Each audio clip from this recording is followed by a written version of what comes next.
Hey everybody, welcome to the CoinGeek Weekly Livestream. I am your host, Mr. Kurt Wuckert Jr., rocking live from not so sunny South Florida. It is thunderstorm season in a big way. I had power out for about half the day yesterday, and at any moment it could go out again. So if I suddenly disappear, I have not likely been assassinated. I am likely just caught in the tremendous power of the Lord's will with the weather. So everybody, I should be okay. I hope you're okay too. If you could like, subscribe, hit the alert bell and all that jazz, let our digital overlords know that you do indeed wish to receive my content directly into your brain via the channels that they both control and profit from. It would be much appreciated until we make our way to the Metanet, which is a little bit what we're going to be talking about today. Our guest today is one John Calhoun, also known as Calgoon on X, and one of the coolest guys I've met in the last year. I've met him online in various capacities for many years, but only met him in person this spring at the Austin Hackathon, and he's quite a cool guy and up to a bunch of interesting stuff. So we're going to be talking about various Metanet protocols and some of the stuff going on in the BSV space. So please stay tuned for that. We'll be up doing that in about 5 minutes. If you have not, I implore you, please read my pinned post on X. It is an article because I write articles. And this article is very specifically about how to monetize every single cycle of compute on your computer via a tokenization scheme that allows you to sell that compute to people that need computation. So if you ever thought like, man, I missed the boat on mining from home, I have a nifty idea that lets you mine not for blockchain assets, random cryptocurrencies, or start mining Monero on your boss's computer when he's asleep. Like that's not what I am telling you to do. But I come up with a way for you to leverage and monetize the hardware that you probably have in your own home for doing things like 3D modeling or protein folding, or potentially contributing to Terranode microservices. So please check out my article. Give me a little bit of feedback. I would be very curious what everybody thinks of it once you've read and digested and get your head around the idea. I think it's pretty nifty. I'm not saying it's going to be something that I want to implement. In fact, I encourage you, if you're out there, to implement it yourself. The thing that I want you to do is turn it into a company, make $1 billion, and cut me in just a little bit because it was an idea that I gave you. That would be delightful. I'd also like to thank our sponsors, Rock Wallet. If you want to hold on to your coins, whether that be BTC, BCH, BSV, Ethereum stable coins, or the new money stable coin, the only gasless stable coin that I know of in the universe, you're going to want to use Rock Wallet. And I am not just telling you to do that because they're a sponsor. We were a Rock Wallet user even before then. And by we, I mean the Gorilla Pool folks and me personally. I use the wallet myself for testing and the various things that I do in my real life. So good stuff. Did you like, subscribe, and hit the alert bell yet? If you have not and you're still thinking about it, just do that. Do it right now before we get to the ads and get to the other stuff. And I'm also supposed to say CoinGeek.com, tech talk you can trust. So I think if I say it 3 times, I actually get paid to do this show. So that'd be great. So I might just work it in there randomly. And you know that it's just completely authentic because I authentically want to get paid. So that's where we're at on all of that jazz.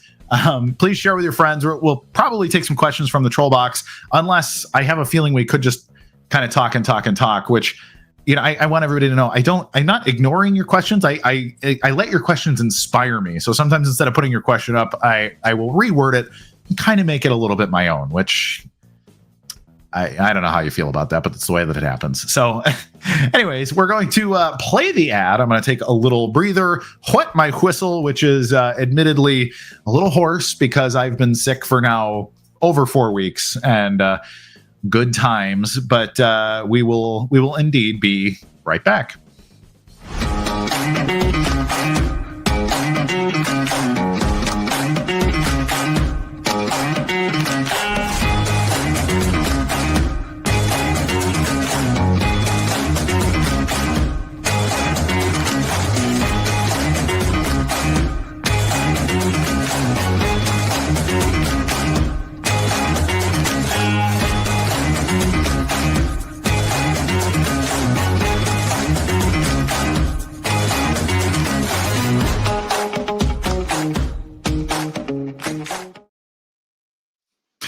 Hello, sir. Hey, Kurt. Thank you for so much for having me, and it's an honor to be here. Yeah, for sure. No, really good to have you. For all first timers, we have to walk through your Bitcoin story. How did you get here? What did you think of Bitcoin when you first heard of it? Mhm. Was it a crazy idea? Was it a cool idea? Like what made you decide you were going to get involved? Yeah. Go. Floor is So yours. back in 2017, I think I would bet on sports through sports books that would allow deposit and withdrawal through crypto, right? Because it was really hard to bet prior to all of the legalization and stuff that went on. So Mm-hmm. that's how I got into it. Then found like Ethereum and like all of the other altcoins, and then from there I learned about like the Bitcoin war between like the big blocks and the small blocks. And Yeah. I've been building software since about like 2014, 2015. Okay. So I understand like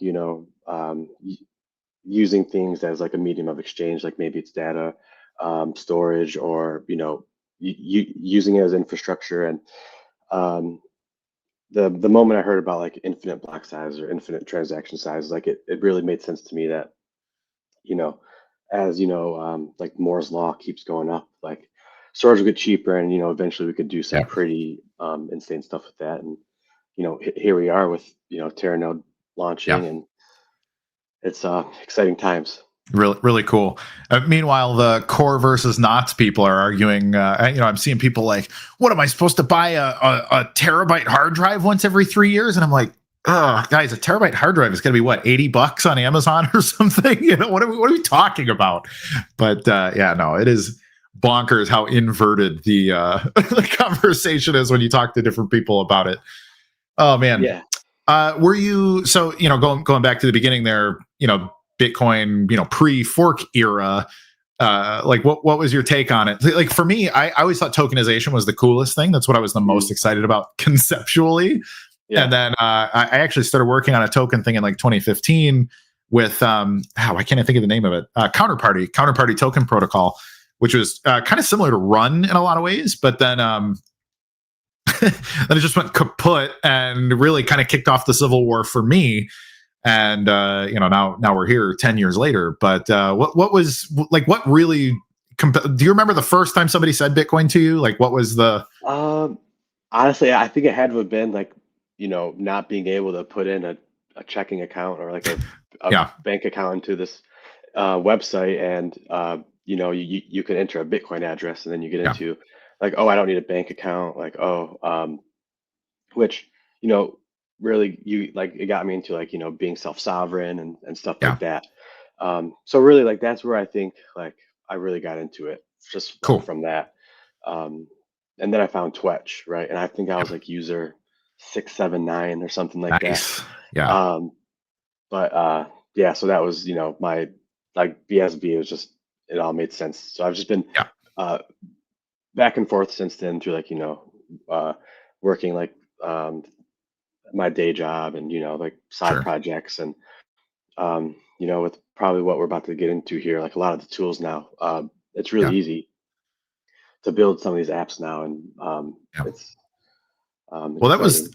that was one of the struggles. I mean, a lot of people going back, 5 years, when Twitch was new, there was probably five serious token protocols and walled gardens and advocates of all these other things. And it's funny because we talked a lot about interoperability, but the tokens don't interoperate and there were no bridges.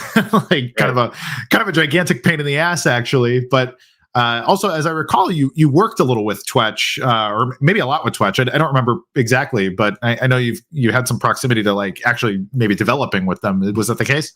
Yeah, it was a little bit after Twitch. It was with Ordinal's Wallet, actually Oh, with okay. the NFT and Yep. BRC stuff on the BTC chain. And Yeah. I learned a lot there, and applying what I learned there to BSV, like the what's possible on BSV and what's built now on BSV. Yeah. It's much cooler than like anything you can do on BTC because Yeah. of interoperability. And it's like I said, it's exciting times because um, just I say interoperability is like the big word of the day. I'd So say. let's get into that a little bit. I know, well, and today I guess there's basically two major stacks you can go with. I'm a big fan of, and Gorilla Pool is a maintainer of like the Bitcoin schema stack. So all this stuff, which actually Twetch used, like Twetches are sit in map data, the Magic Attribute Protocol. But the other one, a little newer and also exciting. Even though it's not mine, I also quite like it. But the Babbage stack in general, are sort of the I think basically he's called it the Metanet ecosystem at this point. But what's your experience deving? I don't know if you have experience working specifically in any of the Bitcoin schema stuff, but what is it about the Babbage / Metanet stack that appeals to you as a developer? Yeah, absolutely. It's a really good question. So first, I'd look at it from like a wallet perspective, right? Unfortunately, in the past, I was affected by this actually. I was user 679 on Twitch, and I used Money Button, and I'd log in, once a day or once a month sometimes, right? And eventually, I came back to the site, and I wasn't able to log in anymore. Yeah. And I know all the data is on the chain, and like I could go get it myself and stuff, but um, like that took away a lot of the users, and I think there are solutions now to Yeah. what happened there, right? And that is the BRC-100 wallet. Um, Ty Everett, I believe he's like the CEO and founder of Project Babbage, but he has a video on his Project Babbage YouTube video. I think it has like 150 views. It's crazy because it deserves a Yeah. lot more, but I think it's called No More Walled Gardens, right? Yep. And basically, what it talks about there is like that never, has to happen again, right? Like we're competing against each other, but we also need to understand that we're competing against other chains, right? Yep. And the BRC-100 wallet, that interoperable standard can allow all of BSV to compete on like the same plane, to where like we're not all spending time on integrating 3 or 4 different wall standards, Yep. integrating authentication and identity management 3 or 4 different ways through 3 or 4 different providers.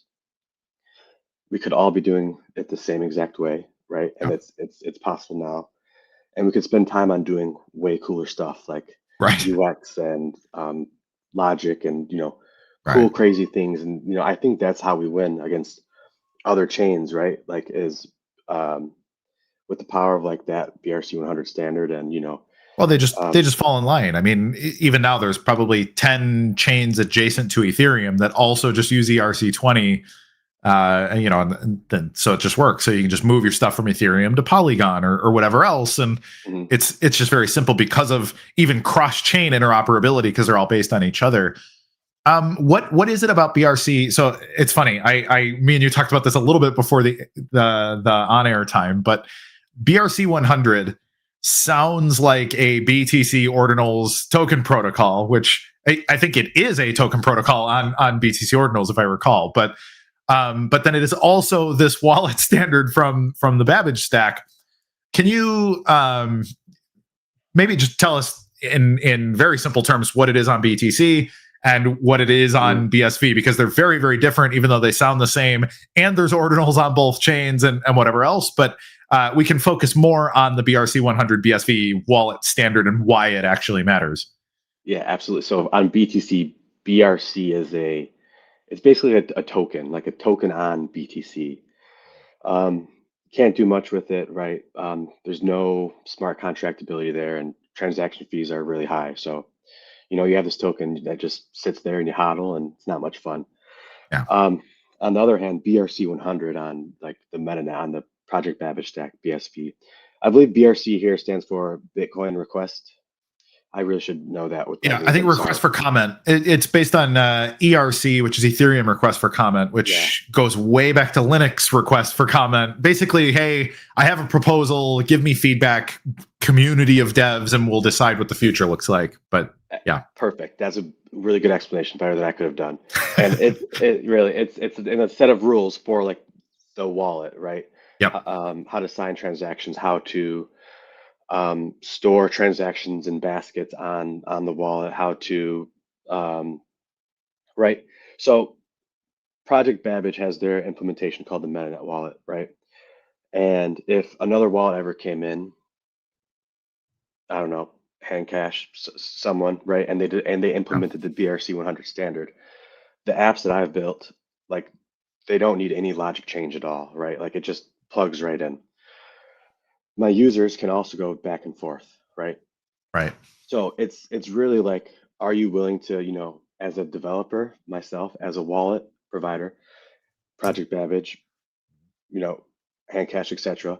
Are you willing to become, replaceable and willing to like compete at that level?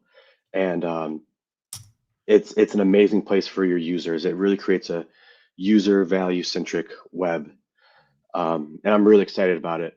Uh, and that's why I'm building these apps that we're about to talk about. It's why I want to Yeah. influence other people to rebuild Twitch. You never know, but Yeah. There you go.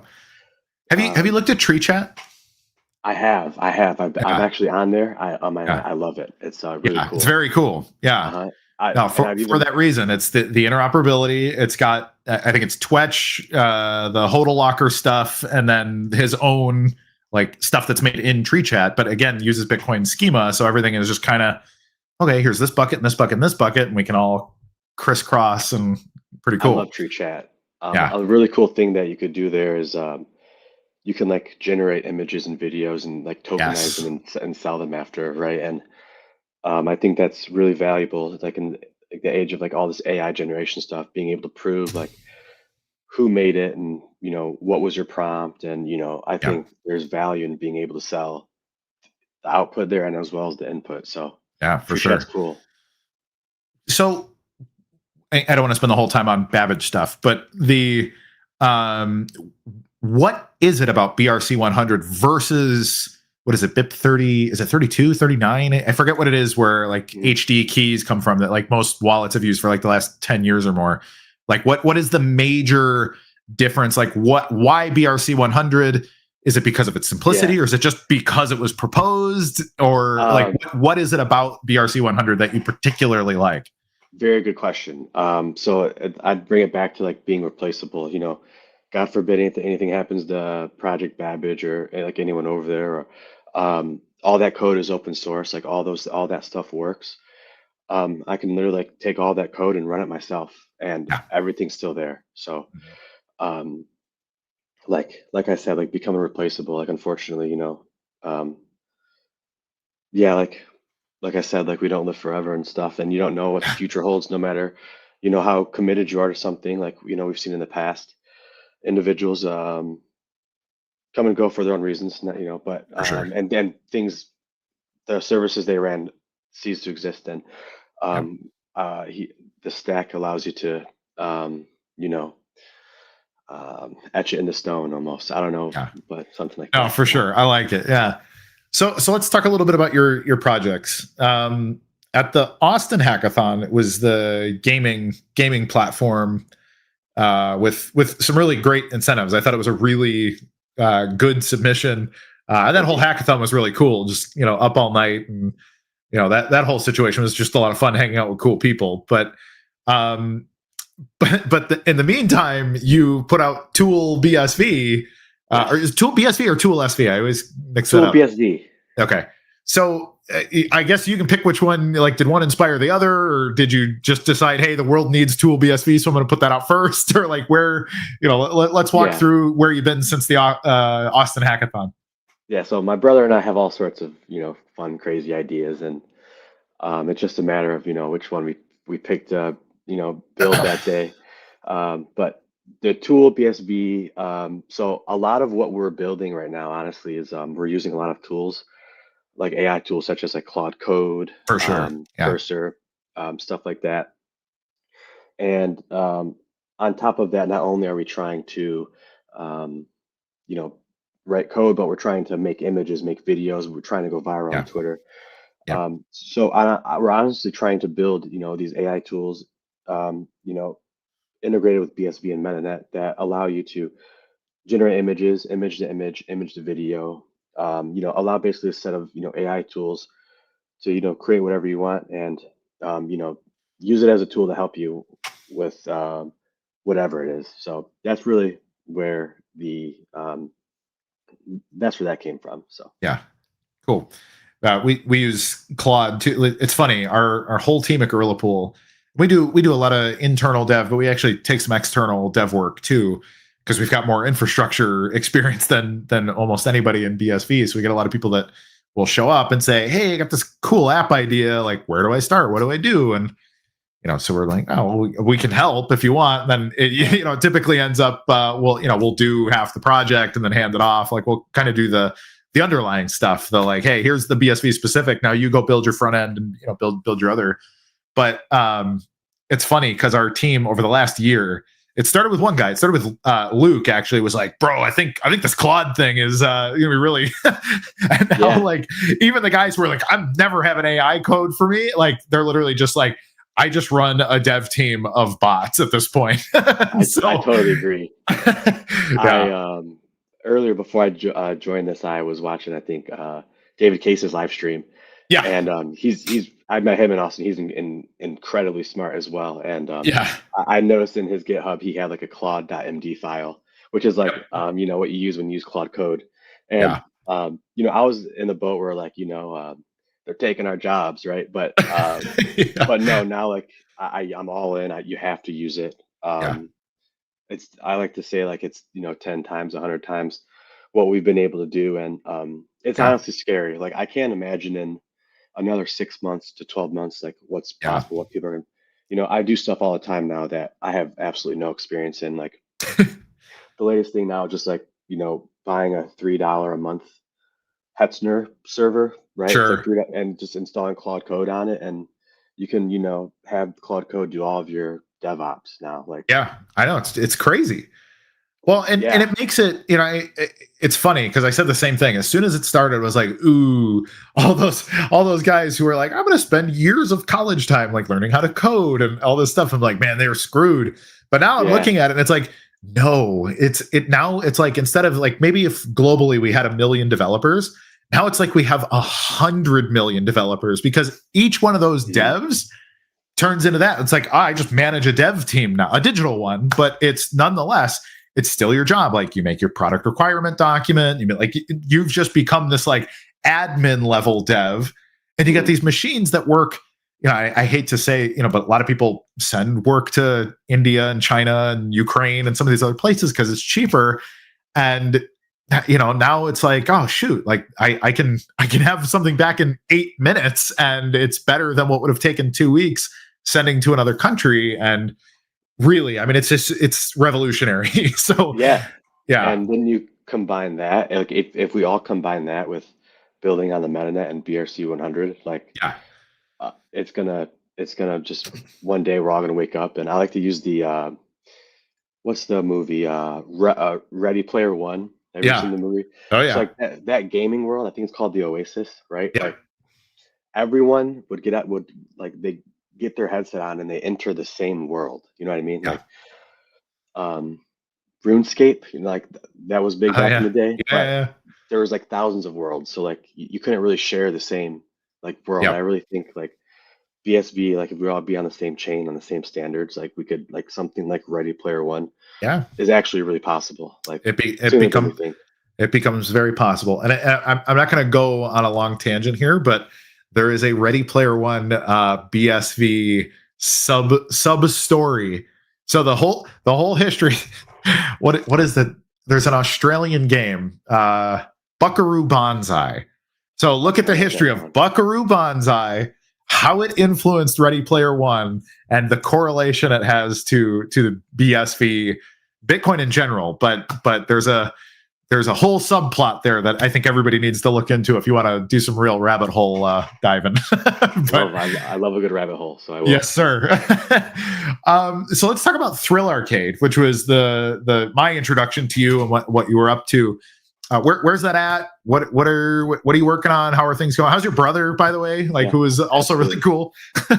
Matt's doing great. He wasn't able to make it today, but he's doing great. And Yeah, it was. We got third place at the hackathon. It was really cool to be there and meet everyone, and it was his idea actually. My brother's. We used to, play addictinggames.com growing up, and Yep. I think it got sold actually, for like $26 million a few years ago. But if Yeah. you go there now, it's like filled with ads, and it takes Yeah. like a minute for you to even, uh, you know, play the game. So we thought like we should bring those games back, and BSV is the perfect Yeah. use case for it because you could charge small amounts, and we added like a lottery aspect to it. So like each play enters you into a lottery. We use half of the ticket to put you into a lottery jackpot, and then one out of 100, right? That's the Yeah. possibilities to win, and everyone likes a chance to win. So we combine those two together.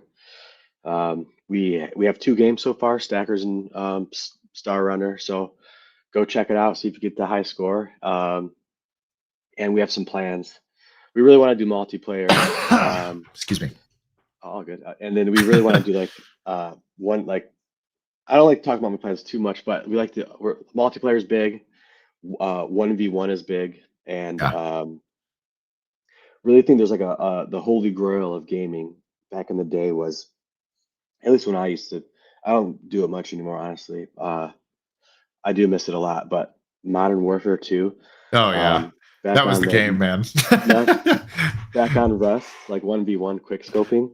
Yeah. Like, what if, I want to put it's like a dollar entry, right? And it's like 10 minutes, and the leaderboard, you just pay off of the leaderboard, and you put a smart contract in there, and you can put all the game data, all the moves on chain. Like, this stuff's going to happen within a year. I don't know if I'm going to do it or if Yeah. someone else is going to do it, but we're actually spending a lot of time like trying to do something like this, and it's cool because it's not possible anywhere else. I've seen other Yeah. chains try to do stuff, but like Yeah. I've seen like a snake game on another chain, and it's just funny because like I know the issues they're having, and It's they're weird seeing them because I mean, GameFi now is 5 years of iteration. I mean, I remember CryptoKitties and and then all this other stuff. You had Axie Infinity, had a whole ecosystem and all this stuff, but they all keep suffering from the same scalability problem. And like, you talk to game devs, and you realize that they're not. Almost all of them are not actually really game devs. They're like, I just really want my token to pump, And yeah, it's actually like that's where crypto fights and stuff started too. They started as an Ethereum project and they moved to BSV because they're like, no, man, we care about our game. And if you care about your game, you want people to be able to play the damn thing, which is, yeah. the point of your business, at least in theory. I love it personally, right? Because like it's given me time before everyone figures it out, right? Like Yeah. especially on the Metanet, like with especially Tool, not so much Thrill because it was built like when I first got started, although we're like starting to migrate to a new architecture here. But like with BSV and like overlays and stuff like that, like you can actually build your infrastructure to where you don't have any fixed operating costs, right? Right. Like every single interaction that happens on your platform could be paid for by the user, right? And Yeah. that's really important for me, right? Because I work 9 to 5 of day job W-2, right? Like I don't have that much money on the side to like be taking big chances, big risks, you know, Yeah. $1,000, $2,000 AWS bills, right? I can't do that. I need, Yeah. for instance, my Google Cloud Run bill last month was like $4.50. Like Yeah. I love that, and as long as that can happen, I can keep Thrill online, I Yeah. can keep Tool online, and I can, just work on, the user experience, Right. building it once, and, what's it called? Um, I don't know, but forgot the word. That's Um, okay. yeah, Well, no, it's that basic sustainability. Like, a lot of the internet was built for big corporates when it was built, and more it is, that level is coming out. It's actually a little bit my article that I wrote this week. I'm talking about, hey, like we can distribute the internet too, because it's a it's a whole problem when you have this whole backbone, and it's great when it works because it's very seamless. Like centralized systems are really good at giving you a good experience until they're not, and then you get that occasional, like Facebook will have a global outage, and or whatever. But there's so much backbone that like if AWS had some kind of weird issue, or this NPM thing that happened over the last like 48 hours, like this massive, it's like, okay, is all the JavaScript on earth broken and like leaking your keys or whatever? And there's so much weird stuff that goes into like these weird centralized systems that, I'm talking about distributed compute and like, look, it might not be the absolute most efficient way to do everything in the universe, but if you had something that's maybe, has some privacy concerns, or, maybe it's proprietary and you don't want that model being sent over to ChatGPT where, Sam Altman's going to steal your business idea because you're having ChatGPT do the work. And, and you read the terms of service and it's encrypted and blah, blah, blah. But then you also get, Sam will be like, well, but if the police come to us with a subpoena, we can hand over your chat. And it's like, well, wait, so what does that mean then? So do I have any privacy at all? And, given some of the very specific cool stuff that you can do with a distributed network, especially with overlays and some of these other things that you can do, really private, really persistent, and just really cool stuff that you cannot do anywhere else. And that always just makes me excited, like both as an entrepreneur, but that's also like old school cypherpunk values in that, like, hey man, we can just spread this out. Nobody will know who did what, but we're getting stuff done. And, the BTC people act like we're not cypherpunks because we don't quote unquote run our own nodes. And like, guys, you quit on the cypherpunk dream. Like we're working on distributed cache, distributed computation, distributed applications, and making the world unstoppable digitally because of this technology. And it's like, have fun staying poor. Like, you guys are the worst, man. Yeah, it's morally good, honestly, to build here, try to inspire others here.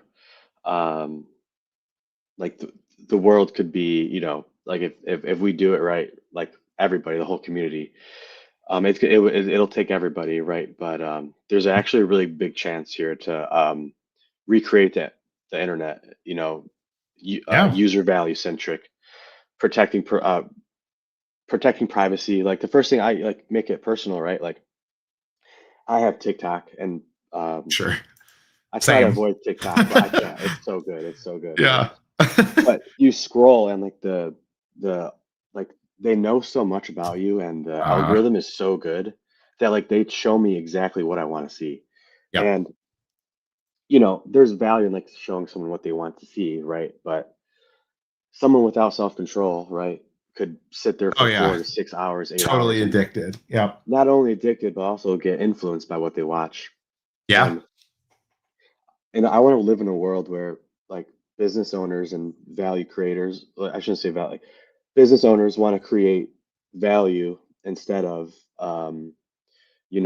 trying to force you to watch this ad or, forcing you to, think a certain different way. So that's something that we could, do here. No, for real.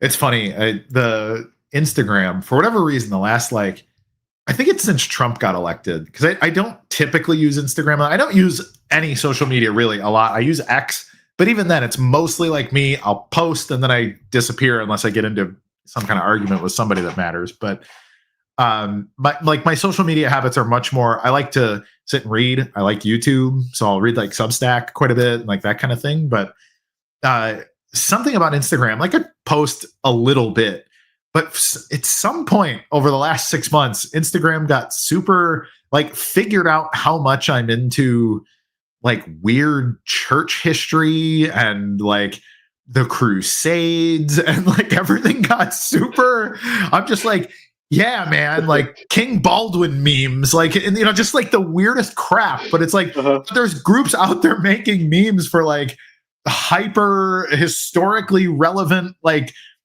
religious antagonism and like that kind of thing. And I'm just I'm grappling with whether like, is that on the upswing? Is there something like becoming more culturally relevant about that? Or did the algorithm just figure me out and it's feeding me like the other 30 people on earth that care about this kind of thing? And like, I don't know how you'd audit that, but it seems like, I don't know. It seems like there's a weird cultural shift, and the algorithm's really tight because it started showing me this stuff and I'm like, oh, this is cool. And now I'm like, every time I open it up, it's like, weird, just really weirdly specific, like Protestant versus Catholic versus Orthodox memes. And I'm like, okay, who's out there making 50 Clippers. memes a day that are really, really good and like hyper deep theologically relevant? And I'm like the weird guy that's like, oh, I get that, man. That's, Aquinas or Augustine or, whoever, John Calvin. Like, oh, this is funny if you're a 5-point Calvinist. But like, anyways, it's on that note, it brings me to a thought, like the clipping contest you are having or you have, yes, right? yes, not awarded yet, by the way. Not awarded yet. Yeah, I've seen a couple great good idea. ones. I'm excited Thank to you. see what. Yeah. Yeah. But I'm not sure if you're going to the hackathon. I know you were there last time, but which one? Up in the Northwest? In Oregon. I think it's going to conflict too closely with me going to London because I'm going to be my London trip is going to be longer than the typical event, so I probably can't make it. But we were trying to make it work, and we were actually trying to send somebody, but I don't know if we can make it work. Yeah, I was thinking of maybe an idea that had to do with that. If you guys are going, I'm not going to be doing this one, but like, an app where you could link your X account or like your TikTok account through like an identity certificate, and Sure. People could post their clips, and like you could have people vote on the best clip and stuff like that. But yeah, stuff like that just easy to build and still possible now with everything out there. Yeah, for sure. Well, it's funny. I'm in the middle of writing, and I probably shouldn't dox my whole idea, but I'm writing a series right now for CoinGeek. I call it the Big Idea Series, and they're like business ideas that I've had for Bitcoin for like 10 years, and I'm like, I'm just definitely not going to do it myself. So I'm just I'm writing them all out. Like, here's everything I thought was a cool idea. Like, run with it. And one of them is social media, similar to where Twitch was going, but I think Twitch's big miss is that Twitch should have been a Twitter client. Like, everyone on Twitter should have wanted to use Twitch so that when you use Twitch, you monetize your tweets rather than trying to suck people into Twitch. It should have just been, I use Twitter through the Twitch client, and because of that, I can monetize my tweets in this system. And so that's my idea. I've got a bunch of details about it. Exactly. Well, because there used to be Twitter clients. Like, Twitter was an open source protocol many years ago. I think it's probably been close to 15 years now that's been closed. I did not know that. Wow. When Twitter first came out, I used to use a Twitter client that was on my desktop.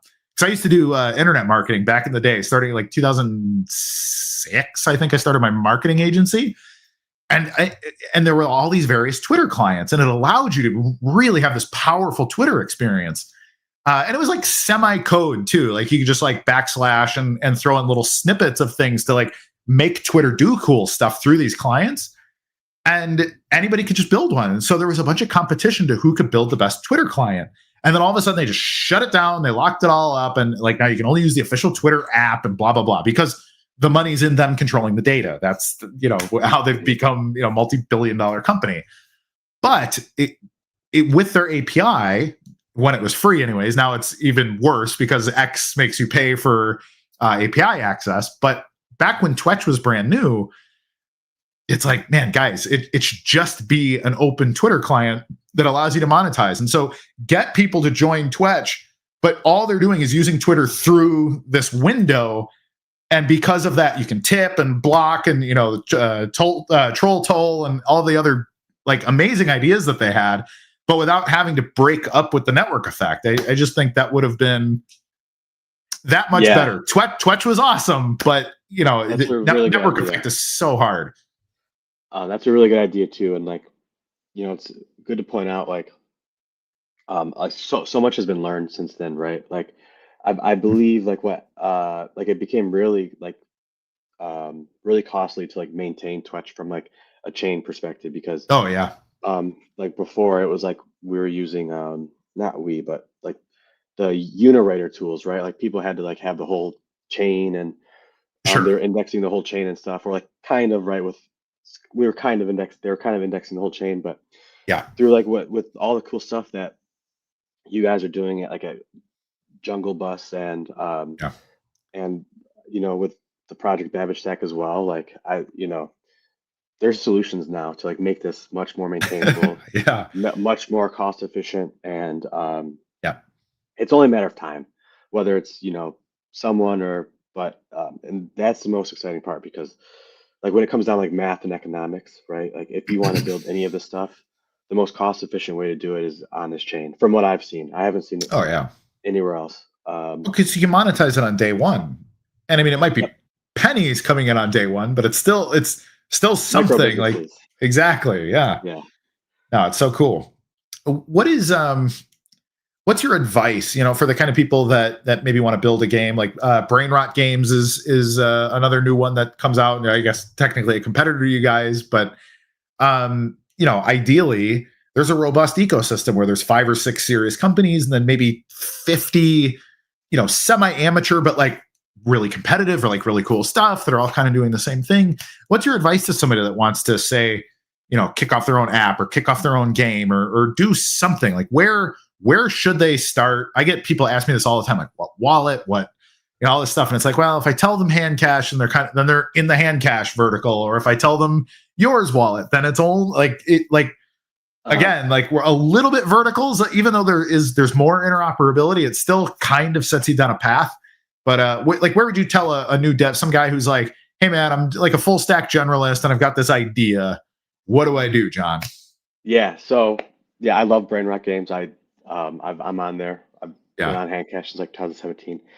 But honestly, the first thing I would do is I would ask them like, ever heard of Claude Code? Do you like Yeah. do anything of that, right? Because that could really 10 times you instantly right away.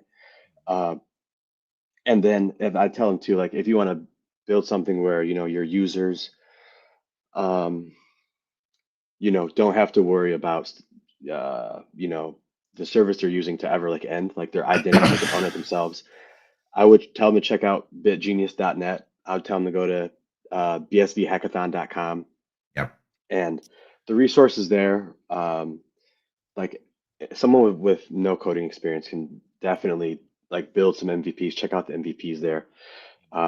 Yeah, and then that's where I would really tell them to go because you can build solutions there that are very cheap to build, very cheap to maintain, cheap to deploy, Yep. and you can start your own micro business, right? And Yep. that's a gamble that I'm making on BRC-100, right? Like, um, I'm driven by profit, right? Like, I want to make profit in these micro businesses, and I also envision like if we all can agree to compete on the standard, I think it's the best standard, and it helped BSV when I think you know if you build these micro businesses, like your micro business doesn't even technically have to be successful if like we're correct in the stance that like if like the chain wins, like Right. if this economic chain wins, like you also win. So it's Yep. sort of like yeah, like you're squaring it or yeah to the Yeah. power of. So Well, it's um, it's just like the internet itself. Like when you talk about AOL, like AOL was created by, I forget the guy's name now, but he created AOL because he had a business in mind that was kind of a mix between like iTunes, Napster, and Netflix. And but he was like, there's no way to distribute this idea because the internet doesn't really exist yet. And so he had to essentially take a 10-year step backward to create AOL just to get people comfortable with using the internet. And then by the time he got to the end of it, it's like, okay, somebody else built all my other business ideas. But he believed in the power of the infrastructure. And, granted, AOL made a lot of money for a long time before it didn't. But it's funny because now we have this monetary incentive built in with like the price of the coin and all this other stuff that like, hey, there is an access token for the creation of this network, and you can accumulate that access token at any price that you want if you're a little bit of a risk taker. But then if you're building this universe that uses the network for which there is a valued asset token, then all of a sudden it turns into, hey, I really want to use that network. And then the access token has, scarcity built in and whatever, but it allows all of it. Like, I've been like this internet native. I was born in 86. So I grew up as the internet was becoming a thing, like I remember getting online the first time when I was probably, I don't know, 10 years old or something. and like, wow, like there's so much opportunity and so much cool stuff to do here. But imagine if at that point I could have been like, okay, where can I start investing into this idea? And you didn't really have that opportunity. And you do have the opportunity in this Metanet blockchain paradigm, and it's just what an opportunity. Yeah, absolutely. And I think too, like the way these Web2 companies were working, right? Like it's very extraction based, and like the Metanet can truly sorry, just getting some water. You're good. I'm in the same boat. I know you've got a little bit of a cold, and I'm sitting here doing this. Like when you're talking, I'm like, okay, mute, cough, sneeze, sniffle. Yeah, I've been fighting a cold too. Got one like last week, but sorry, I totally lost my train of thought there. Oh, like the Metanet paradigm, like the fact that you can invest in the infrastructure by investing in the access token and the opportunity there. Yeah, like the number of things that can be done like on the chains between like Internet of Devices and stuff, like there's not even really enough, like I mean there are enough Satoshis for them to do it, but you can see really like if this is used everywhere, it could be really valuable, right? And it's sort of like, yeah, I want to make profit too, but I also want to live in a world where like the Metanet is the internet, where it's like user centric, it's like user centric and not like value extraction centric. Oh, and it's just so cool. Like I can't relate with the people, and I get so many people. It's literally daily for me because I've got kind of a big reach. But the people who, man, when are you ready to admit you were wrong and that you've lost? And I'm like, bro, I'm so excited about my daily work here. Exactly. And it's just such a weird. And this is why I've come to the conclusion that it has to be malicious. I mean, some of these people have known me for a decade, and they're like, he's still pretending. And I'm like, no, guys, I really actually think this is cool.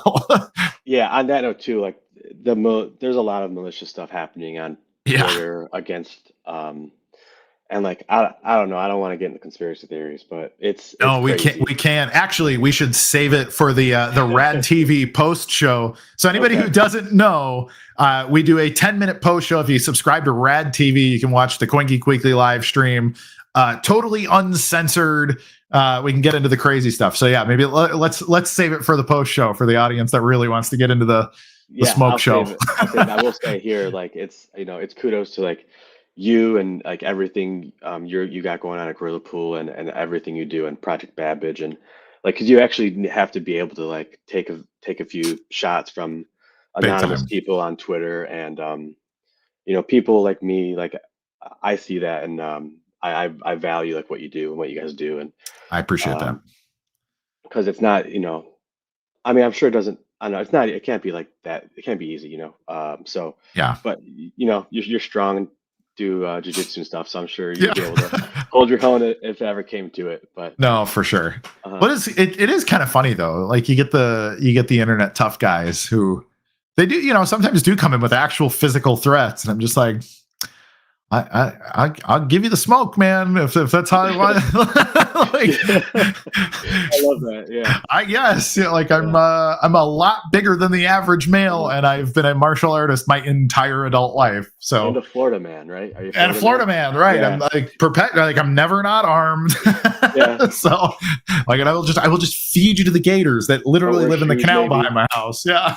No shoes, no sandals. Yeah. Yes. Yeah. You guys have no idea.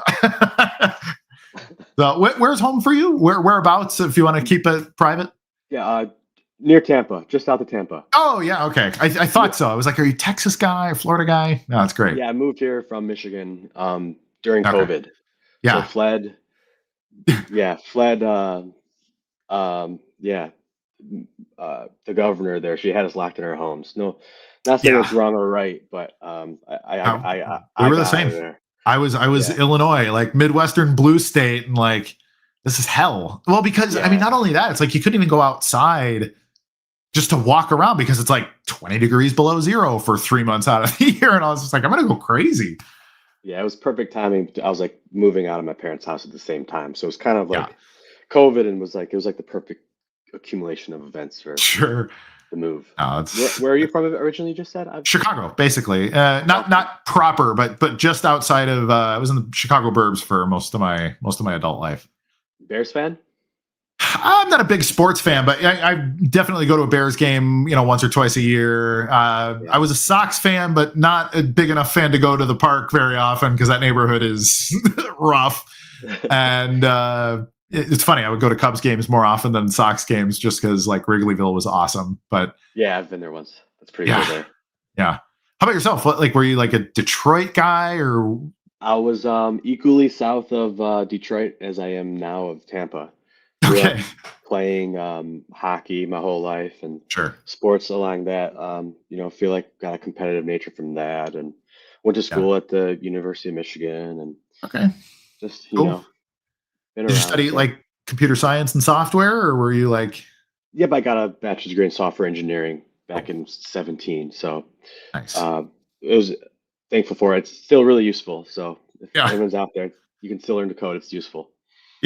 Yeah, no, for sure. It's probably more useful. I like I said earlier, I was worried at first. Now it's like, no, this is great. You can have a global staff in an afternoon with a credit card. It's awesome. I have a question for you, actually. Yeah. What are you most excited about, like maybe in the next few months surrounding like the overlay networks you guys are doing there and the indexers and stuff like that? Yeah, I mean, you nailed it right there. Like we're super pumped about Terranode stuff. I have to keep because we've been testing Terranode. Like my excitement, I have to kind of hold in. Like I can't tell people like, oh my god, you're not gonna believe what we just did over here. But Terranode just got me super pumped. It's a really really cool piece of software, and I think it's going to change a lot about a lot. Also, like there are some big players that have been warmed up for a lot of years and waiting for Terranode too. Terranode is a few years late at this point, and a lot of people have been told like, yeah, no, next year we can take on your big project, and now they're actually getting like, hey guys, remember 3 years ago we said it'd be a year? Well, it's actually happening, during this quarter, and we need to get that pilot starter back up, and people are pumped. But then on that stuff, like we at Gorilla Pool, like we developed the Go SDK for BSV. Also alongside the Babbage guys who made the TS SDK and whatever. So they cross-pollinate probably 75%. Like Go is a little more infrastructure, and TS is a little more front-endy, but there's tons of crossover too. So it's been really cool working with their team, kind of adjacent on that kind of stuff.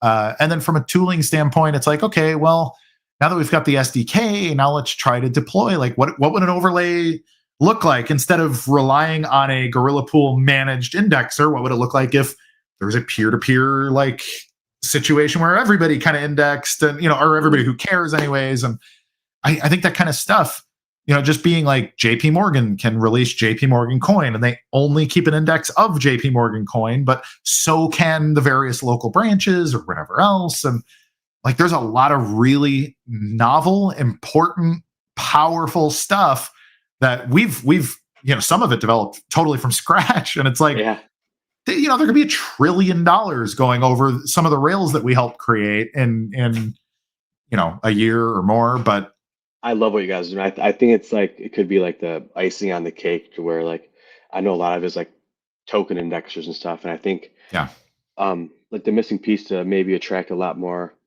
developers in the future might be like being able to launch these tokens to for a governance token or whatever's legal in the future. Like I know like what's legal now, but like I think that stuff is coming, and when that stuff's available and easier to use, like that's going to be big. I'm excited like in the money token, and like I'm sure there's gonna be other cool tokens and stuff like that, and that's like so. No, it's powerful stuff. And which reminds me, people, again, they should read my article because I didn't just come up with why and how people should tokenize, but I also came up with the token ticker because I think there should be an incentive with a token that's built into it too. Like people should want to hold the asset of that overlay network. And so I called it comp token, probably taken by some other stupid project. But for the sake of the argument, people should keep compute. They should want to compute in order to acquire comp, and they should want comp to want to go up in value because more people need to pay for distributed compute.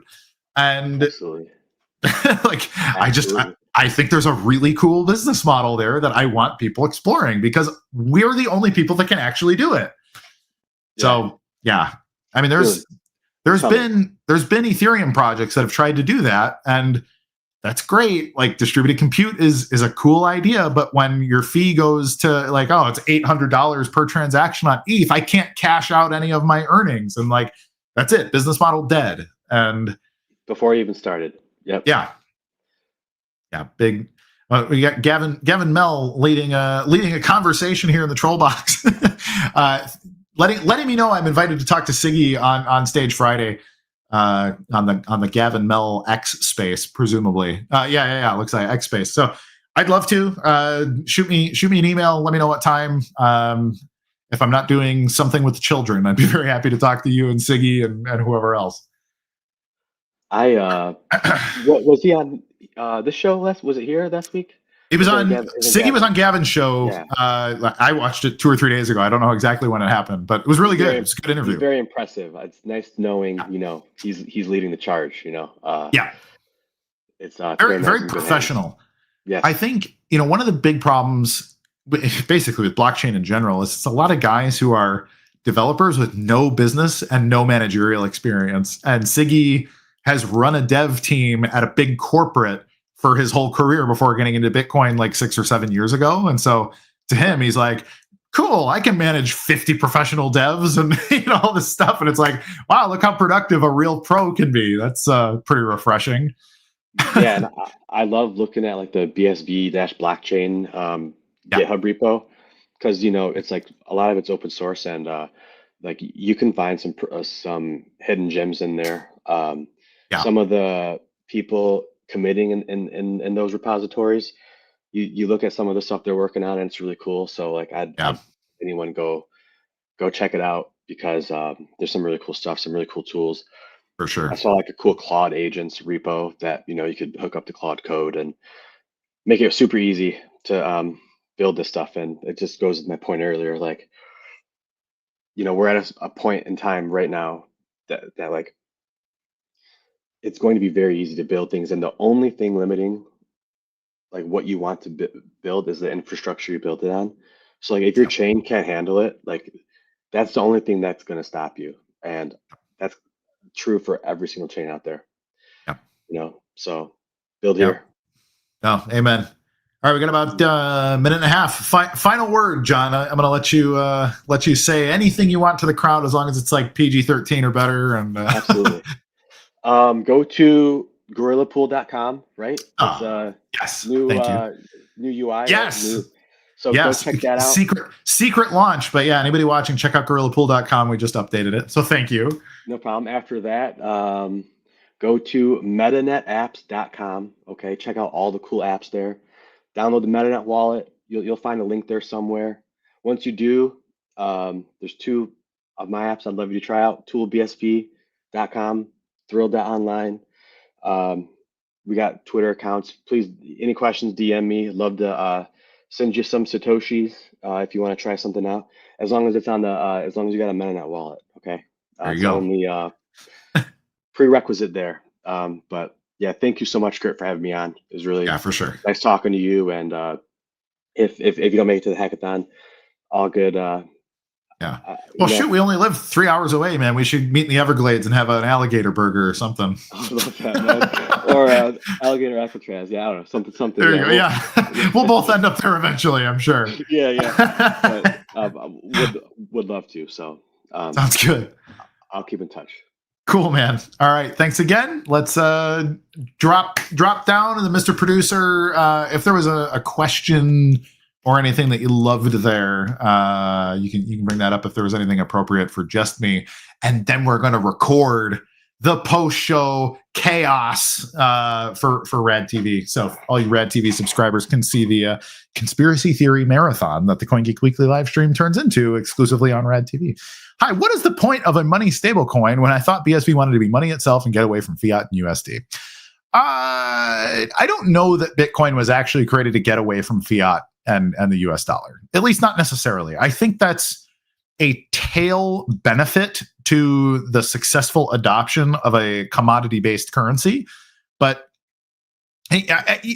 I should clarify. I would have asked the same question 5 years ago. I thought stable coins were like, that's it, we're going to lose because stable coins are going to just keep everybody in a fiat mindset. But everybody's in a fiat mindset anyways. And so that's kind of the frame that you have to start with almost everybody on earth. You have to tell them, okay, you know what money is? And most people picture US dollars, which is an inappropriate thing if you understand anything about money. But there's like 10 billion people on earth or something that's what they think of when you tell them money exists. And so you got to start there, and stablecoins help you start there, show the power of the blockchain, and then move forward. So it's kind of like doing missionary work. Like you might need to get a little bit uncomfortable in order to make some new friends, and that's how you start.